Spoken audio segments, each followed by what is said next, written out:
Hello guys, welcome to the maths. Chapter है हमारा trigonometric function NCERT class 11 exercise 3.4 का basics. बच्चों 3.4 को स्टार्ट करने से पहले मैं चाहता हूं कि हम कुछ बेसिक्स पढ़ लें, ठीक है? तो चलिए बेसिक्स क्या है, पहले जीरोस के बेसिक्स पढ़ेंगे, फिर नॉन जीरोस के। ये जीरोस और नॉन जीरोस के बेसिक्स क्या है, पहले हम इसे अच्छे से पढ़ते हैं। जब हम इन्हें क्वेश्चंस में अप्लाई करेंगे तो it will become quite easy for you, ठीक है? तो चलिए देखो क्या कह रहा है वो। If sine theta is equal to 0, जैसा कि हमें पता है साइन के आगे कौन सा एंगल लगाकर 0 आता है, हमेशा सिर्फ 0 लगाकर ही आता है।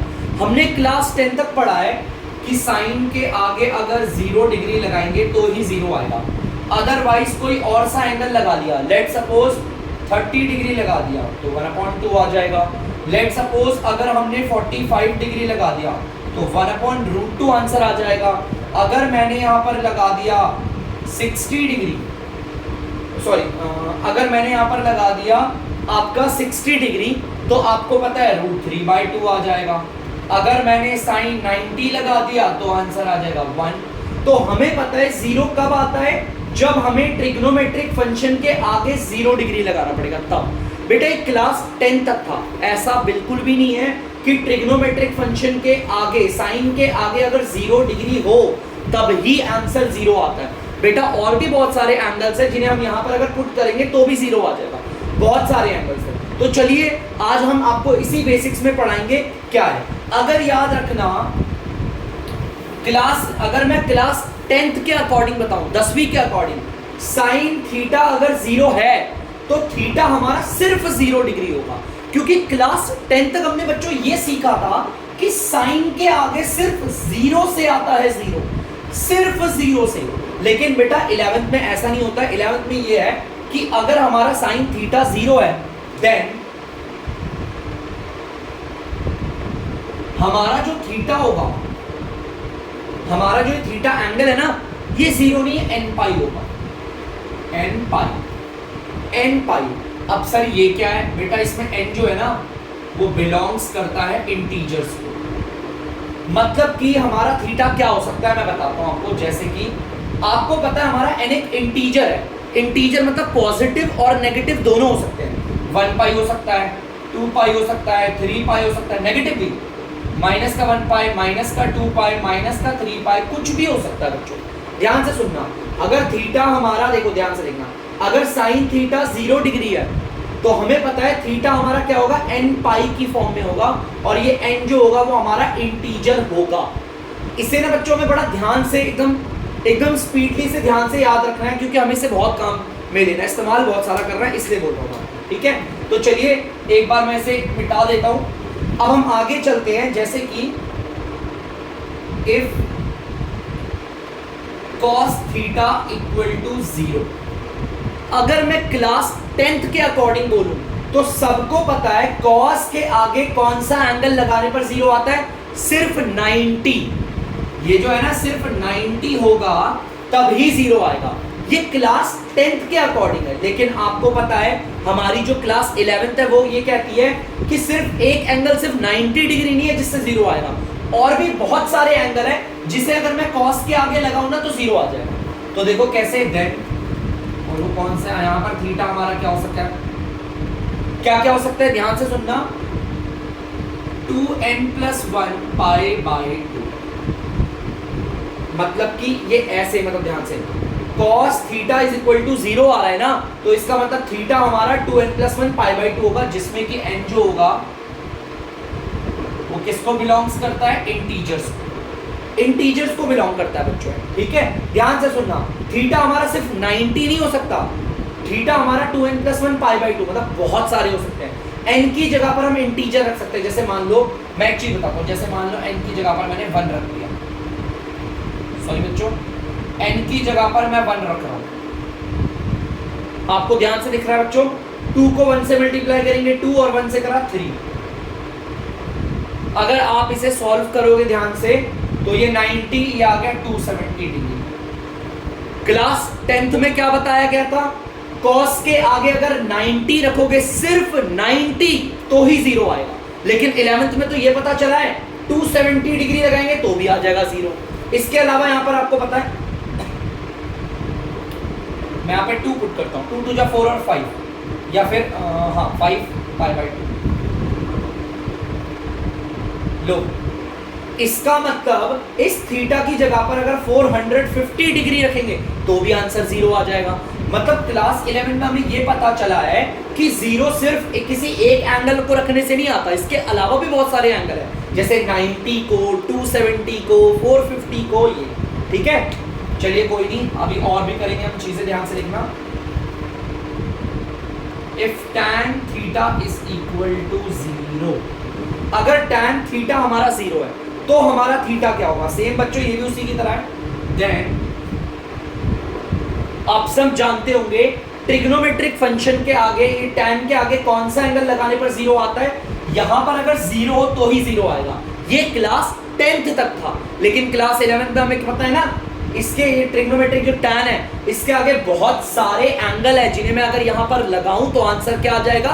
0। तो यहां पर बता रहे हैं थीटा हमारा होता है n पाई की फॉर्म, जिसमें कि n जो होता है वो बिलोंग्स करता है इंटीजर्स। बच्चों बहुत सिंपल है, आप इसे ध्यान से देख लीजिए। अब आप बहुत सारे बच्चे सोच रहे होंगे सर साइन, कॉस और टैन ही करवाया आपने, कोसेक नहीं करवाया, सेक नहीं करवाया, कॉट नहीं करवाया। बच्चों वो इन्हीं से हो जाएंगे, साइन की वजह से कॉसेक हो जाएगा, कॉस की वजह से सेक और टैन की वजह से कॉट।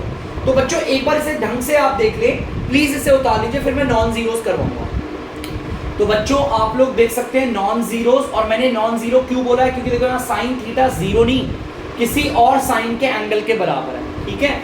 यहां पर बोला है अगर साइन थीटा साइन अल्फा के बराबर है, तो बच्चों ध्यान से सुनना, ऐसे में क्या होगा हमारा? देन हमारा जो थीटा होगा ना बच्चों, हमारा थीटा होगा n पाई प्लस -1 की पावर n अल्फा। तो ध्यान से देख लो बच्चों, ये होगा हमारा थीटा। ध्यान से देखो, अगर हमारा साइन थीटा साइन अल्फा के बराबर, यहां पर 0 क्यों बोला? देखो यहां पर ट्रिग्नोमेट्रिक हमारा फंक्शन, उसका एंगल 0 के बराबर था, और नॉन जीरो क्यों है? यहां पर नॉन जीरो के बराबर लेते। और सेम यहां पर भी वही है कि जो हमारा n होगा वो इंटीजर्स को बिलोंग करेगा। अगला आपको पता होगा, इफ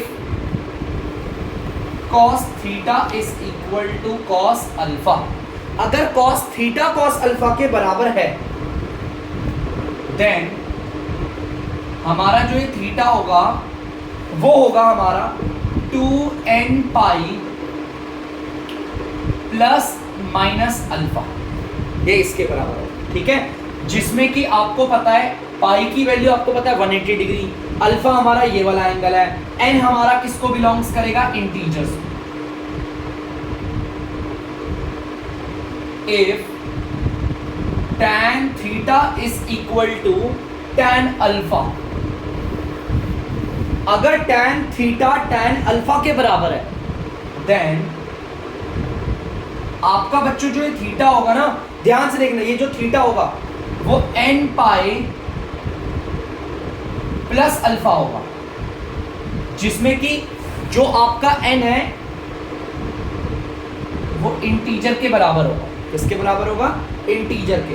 आप लोग यहां पर ध्यान से देख सकते हैं, ये वाला जीरोस वाला है और ये वाला आपका नॉन जीरोस वाला है। बहुत सिंपल है, पहले बच्चों आप लोग इसे एक बार ढंग से देख लीजिए, कब कौन सा रूल लगेगा मैं आपको बार बार लिख के दिखा दूंगा क्वेश्चन को करने से पहले, और कैसे इसका इस्तेमाल करना है बहुत ईजी है। और कुछ बच्चों को अगर समझ में नहीं आ रहा होगा सर इसे यूज कैसे करेंगे, कैसा क्वेश्चन आएगा, तो डोंट बी गेट वरी, जब हम एक्सरसाइज पे बढ़ेंगे तो आप लोग अपने आप समझ लोगे।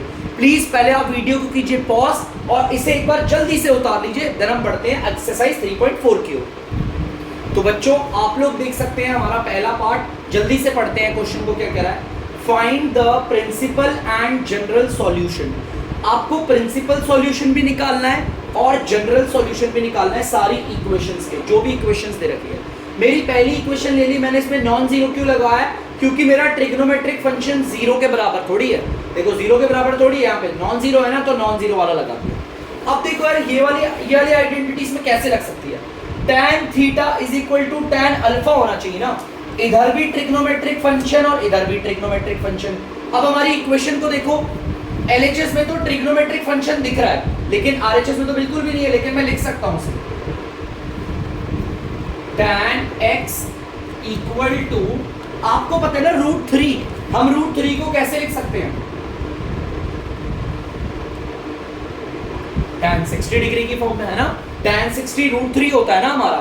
तो देखो ध्यान से देखो, यहां पर भी tan है, यहां पर भी tan है। देखो क्या tan theta is equal to tan alpha. एक बार ढंग से देखना मैं किसको क्या प्रोनाउंस कर रहा हूं। tan थीटा, इसको तो मैंने प्रोनाउंस किया है theta, is equal to tan, और ये वाला जो हमारा है ये वाला पार्ट, इसको मैंने बोला है अल्फा। देख गया, हमारी आइडेंटिटी इजीली लग रही है। तो आपको पता है बच्चों, ध्यान से सुनना, इस वाले तरीके से ना मैं जनरल सॉल्यूशन निकालता हूं। मैं पहले आपको ये भी बता दूं, मैं बताना भूल गया था, पहले तो हम जनरल सॉल्यूशन निकालेंगे, उसके बाद प्रिंसिपल। बहुत आसान है गाइस, बहुत ज्यादा, ध्यान से देखिएगा। देन हमारा थीटा क्या होता है, थीटा कौन है हमारा, x इक्वल टू n पाई, तो मैं लिख देता हूं n पाई प्लस, मुझे अल्फा लिखना है, और अल्फा हमारा ये रहा पाई बाई 2। आपको पता है n किसको बिलोंग करता है, यहां पर लिख भी देता हूं, n हमारा इंटीजर्स को बिलोंग करता है। बच्चों ये जो भी निकला है ना हमारा, इसे मैं बोलूंगा आपका जनरल सॉल्यूशन। ये बच्चों जो निकल के तैयार हुआ है ना, ये है हमारा जनरल सॉल्यूशन। मैं लिख भी देता हूं, ये हमारा है जनरल सॉल्यूशन। देखो जनरल सॉल्यूशन निकालना कितना आसान था। जनरल सॉल्यूशन तो बच्चों हमने आराम से निकाल दिया। अब दिक्कत है सर प्रिंसिपल सॉल्यूशन क्या होगा। बेटा प्रिंसिपल सॉल्यूशन के बारे में ना मैं आपको एक चीज बताता हूं। प्रिंसिपल सॉल्यूशन ना 0 डिग्री से लेकर 360 डिग्री तक के बीच में होता है। इसमें 0 डिग्री तो शामिल है, लेकिन 360 डिग्री शामिल नहीं है। मतलब कि ये जो हमारी वैल्यू होगी हमारे इस जनरल सॉल्यूशन में, जो एंगल हमारा 0 और 360, मतलब 0 डिग्री होगा, 1 होगा, 2 होगा, 3, सारे एंगल होंगे, 359 भी होगा, लेकिन 360 डिग्री शामिल नहीं होगा। मतलब जो एंगल इसके अंदर आता है वो प्रिंसिपल सॉल्यूशन है। क्या है प्रिंसिपल? अब सर चेक कैसे करेंगे, जनरल सॉल्यूशन तो निकाल दिया। देखो प्रिंसिपल सॉल्यूशन चेक करने के लिए क्या करते हैं, काम करते हैं, सिर्फ 3 जगह पे ऐसे लिखते। आपको पता है इंटीजर क्या होते हैं, ये आपको पता है 1 2 3 4 5 6। अब आप बोलोगे सर इंटीजर तो माइनस का भी हो सकता है, प्लस का भी हो सकता है, लेकिन बच्चों हम एंगल हमेशा पॉजिटिव लेते हैं, क्योंकि प्रिंसिपल के जो एंगल होते हैं ना, प्रिंसिपल सॉल्यूशन में जो एंगल होते हैं वो हमेशा पॉजिटिव होते हैं। तो हमें पता है इंटीजर हम 1 से लेंगे। चलो पहले से लेंगे,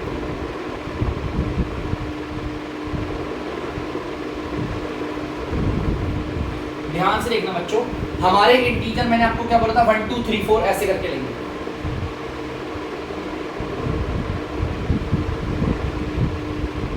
बहुत अच्छे सोचेंगे सर इंटीजर तो नेगेटिव भी होते हैं पॉजिटिव भी, तो आप दोनों लीजिए ना। बच्चों मैं दोनों इसलिए नहीं ले सकता क्योंकि मैं प्रिंसिपल सॉल्यूशन निकाल रहा हूं, और प्रिंसिपल सॉल्यूशन में हम नेगेटिव नहीं आता हमारा आंसर। ठीक है, तो चलिए देखते हैं। n की जगह पर पहले मैंने 1 बिठा दिया, 1 नहीं भी लिखोगे तो भी कोई प्रॉब्लम नहीं। इस वाले पार्ट को इससे मल्टीप्लाई करते हैं। हमें पता है ये 3 अगर पाई से मल्टीप्लाई होगा तो क्या हो जाएगा, 3 पाई आ जाएगा। ठीक है, 3 पाई और प्लस का पाई क्या हो गया, 4 पाई बाई 3। हम इन्हें सॉल्व कर सकते हैं, पाई की जगह पर 180 लगाकर सॉल्व कर सकते हैं आसानी से। 4 पाई की जगह पर 180 डिग्री और यहां पर आ गया 3। तो चलिए इसे सॉल्व करके देखते हैं क्या आता है। 3 1 और 3 60, इनको मल्टीप्लाई करा तो 240 डिग्री आ रहा है।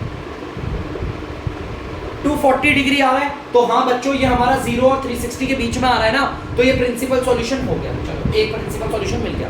ठीक है, तो चलिए अब दूसरा निकालते हैं दोबारा से, और जनरल सॉल्यूशन ही मदद करता है प्रिंसिपल के। पहले इसे उतारते हैं, x is equal to n pi plus का पाई बाई 3। अब हम n की जगह पर 2 रखेंगे, सिर्फ 2। प्रिंसिपल सॉल्यूशन सिर्फ 2 निकालना बच्चों, से ज्यादा निकालने की नहीं जरूरत है, सिर्फ 2। देखो n की जगह पर 2 और फिर यहां पर पाई। आपको पता है 3 अगर इस 2 पाई से मल्टीप्लाई होगा, हमें पता है अगर 3 को इस 2 पाई से मल्टीप्लाई करेंगे तो आ जाएगा 6 पाई। ये 6 पाई और प्लस का पाई हो जाएगा 7 पाई बाई 3। पाई की जगह पर रख देते हैं 180, रख दिया 180। चलिए इसे करते हैं, काट पीटते हैं, मल्टीप्लाई करते हैं, डिवाइड करते हैं। 3 1 और 360 डिग्री, तो यहां पर देखा तो ये आ गया 420 डिग्री। कितना आ गया? देखो 7 को अगर इससे करोगे 420 डिग्री, यार 0 डिग्री और 360 डिग्री के बाहर जा रहा है ना, तो ये प्रिंसिपल सॉल्यूशन में नहीं आता। ठीक है, तो एक मिनट बच्चों, आप इसे जल्दी से उतारिए पहले। तो बच्चों देखते हैं, बच्चों आगे देखते हैं हम लोग। मैं दोबारा से अपना जनरल सॉल्यूशन लगा रहा हूं यहाँ पर n पाई प्लस का π/3। बच्चों जैसे कि मैंने यहाँ पर n की जगह पर क्या बैठाया था, आप देख सकते हो n की जगह पर 1 बैठाया था, तो मैं यहाँ पर 1 लिख दूंगा। यहाँ पर n की जगह पर 2 बैठाया, 2 लिख दिया। बच्चों इंटीजर तो मेरा 0 से शुरू होगा ना, पॉजिटिव, तो मैं 0 को नहीं लिया था बच्चों, सॉरी, मैं अब यहाँ 0 को ले लेता हूँ। यहाँ 0 को ले लिया तो 0 पाई प्लस π/3। आपको पता है 0 पाई तो 0 ही हो जाएगा, π/3 आ गया। और π/3 को तो लिखने की जरूरत ही नहीं है। आपको पता है π/3 कितना होता है? 60 डिग्री, और वो हमारा प्रिंसिपल सॉल्यूशन में आ रहा है, 2 निकल गए हमारे। अगर आप ना ध्यान से देखना, तो मेरे 2 जनरल सॉल्यूशन निकल गए हैं, सॉरी प्रिंसिपल सॉल्यूशन। अगर मैं 2 अपने प्रिंसिपल सॉल्यूशन की बात करूंगा तो एक तो है हमारा 240 डिग्री और एक है हमारा 60 डिग्री। पीछे अगर आप एनसीईआरटी में देखोगे ना, उसमें रेडियन के मेजर में लिखा हुआ है, ये ना लिखकर उसने ये लिखा हुआ है। एक है 4π/3 और एक है आपका π/3। 2 निकल गए जनरल सॉल्यूशन। इसके बाद कोई भी आगे जनरल सॉल्यूशन नहीं निकलेगा, सिर्फ 2 है। तो हमें पता चल गया हमारा, ध्यान से देखना, जनरल सॉल्यूशन ये रहा और प्रिंसिपल सॉल्यूशन ये रहा। हमें पहले जनरल सॉल्यूशन मिलता है, देन बाद में हम इसके जरिए निकालते हैं अपना प्रिंसिपल सॉल्यूशन। और प्रिंसिपल सॉल्यूशन ना तो नेगेटिव होगा और 0 से लेके 360 डिग्री के बीच में माना जाएगा। तो प्लीज बच्चों आप लोग इसे उतार लीजिए, बढ़ेंगे अगले क्वेश्चन की ओर। तो बच्चों आप लोग दूसरा देख सकते हैं, sec x = 2। अब बच्चों यहां पर ना ध्यान से देखना, सबसे पहले तो मैंने देखा यहाँ पर sec आ रहा है और यहाँ पर मैंने नॉन जीरोस में cos की आइडेंटिटी लग दी। अब मैं इससे पहले तो sec बना, पहले तो इसे मैं cos बनाता हूँ। आपको पता है बहुत आसान है cos बनाना। मैं sec की जगह पर cos x लिख रहा हूँ। आपको पता है ना, अगर sec x 2 है तो cos x इसका उल्टा हो जाएगा, 1/2, क्योंकि cos x इसका उल्टा होता है। क्या होता है? उल्टा होता है। तो चलिए अब हमारे को cos x जैसा दिख रहा है, सेम, लेकिन यहां पर cos थीटा है तो वहां पर भी cos की ही टर्म होनी चाहिए। हमको पता है सबको कि cos का कौन सा एंगल हमारा 1/2 होता है, तो cos होता है हमारा कौन सा? 60 डिग्री।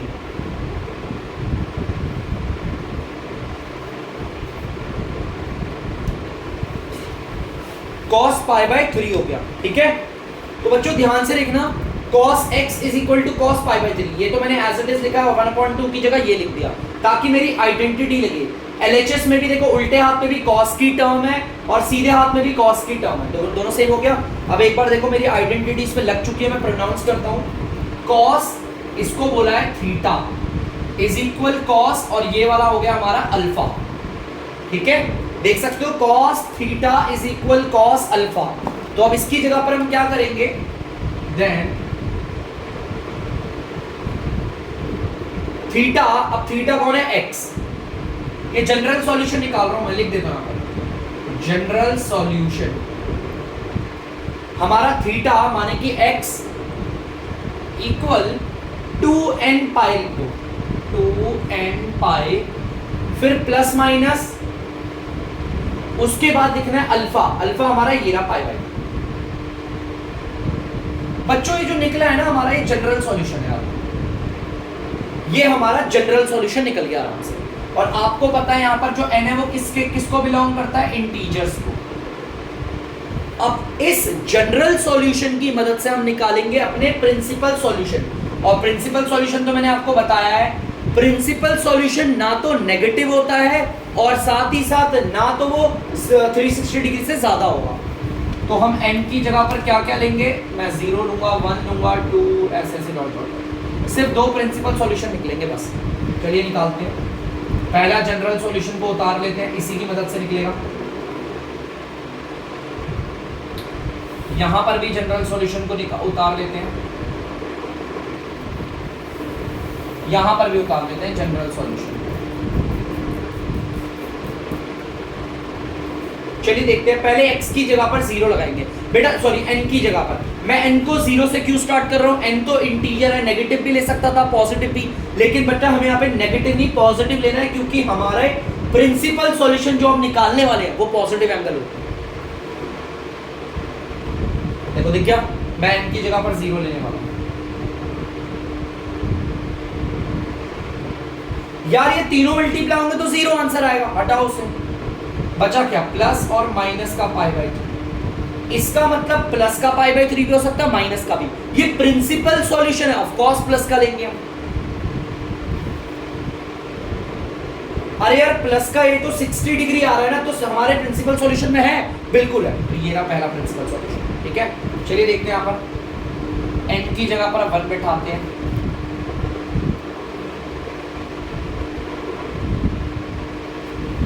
अगर इन सबको मल्टीप्लाई करूंगा तो 2π आ जाएगा और फिर ये प्लस और माइनस का π/3। एक काम करते हैं, अब यहां से इसे बांट लेते हैं जरा।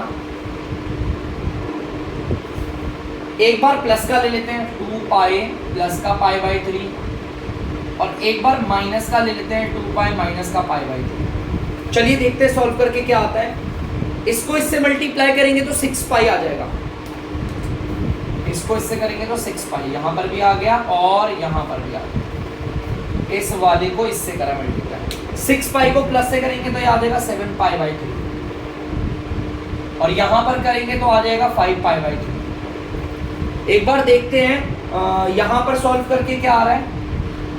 अगर मैं यहाँ 180 लगाऊं तो ये तो 420 आ रहा है। देखो देखो कैसे बता रहा हूं मैं। अगर मैं यहाँ पर पाई की जगह पर 180 लगा दूं, मान लो अगर पाई की जगह पर लिखा है 180, नीचे 3 तो 60 बारी पे कटेगा, ये आ गया 420 डिग्री। नहीं, ये तो बड़ा है, प्रिंसिपल सॉल्यूशन नहीं हो सकता। इसे चेक करते हैं। पाई की जगह पर मैंने कितना लगा दिया 180 और ये 3 अगर 180 को काटेगा तो 60 बारी पे काटेगा। 60 को 5 से करोगे 300 डिग्री। देखो ये दिख गया, एक वाला दिख गया, ठीक है, मतलब 5π/3। ठीक है बच्चों, हमें 2 प्रिंसिपल सॉल्यूशन चाहिए होते कोई से भी। हमारे 2 प्रिंसिपल सॉल्यूशन मिल गए तो क्वेश्चन आसान हो जाता है। पहले आप इसे उतार लीजिए। तो बच्चों आई होप आप लोगों ने इसे उतार लिया होगा। तो चलिए अब हम करते हैं वीडियो का एंड। आई होप आप लोगों को वहाँ पे क्वेश्चन समझ में आ रहे होंगे। अब मिलते हैं किसी नेक्स्ट वीडियो में अगले हमारे क्वेश्चनों के साथ। तब तक के लिए अगर आपको डीमैथ्स की वीडियो पसंद आ रही है तो वीडियो को लाइक करें, शेयर करें और चैनल को करें सब्सक्राइब। बाय।